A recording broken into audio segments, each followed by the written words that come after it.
నిరీక్షణ prayer house మరియు centre సంఘముల తరపున ప్రేమామయుడైన యేసుక్రీస్తు నామంలో మీ అందరికీ నా శుభములు. ఈరోజు దేవుని వాగ్దానం 1 యోహాను పత్రిక 2వ అధ్యాయం 15వ వచనం. ఈ లోకమునైనను లోకములో ఉన్న వాటినైనను ప్రేమింపకుడి.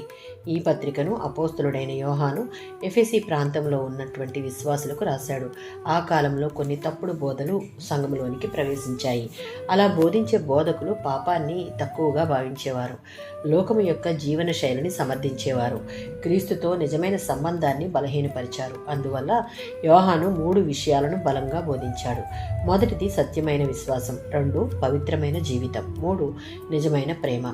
ఈ వచనం మనలను హెచ్చరిస్తున్న విషయం ఏమిటి అంటే, లోకము దానిలో ఉన్న ప్రేమ ప్రమాదకరం. లోకమును ప్రేమింపకుడి అంటే భౌతికపరమైన భూమి కాదు, దేవునికి విరోధమైన వ్యవస్థ, పాపపూరితమైన జీవన శైలి అని.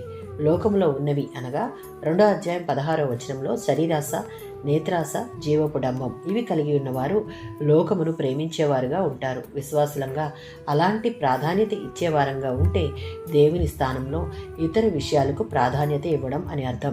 2 ప్రేమలు అనగా లోకపు ప్రేమ, దేవుని ప్రేమ కలిసి నిలువవు.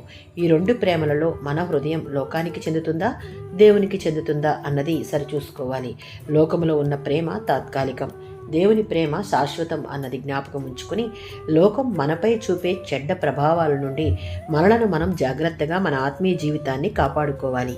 దానికి ప్రార్థన, వాక్య ధ్యానం, సంఘ సహవాసం ద్వారా దేవుని ప్రేమను ఆశించి మన హృదయాన్ని పరిశుద్ధంగా ఉంచుకోవాలి. ఆమేన్.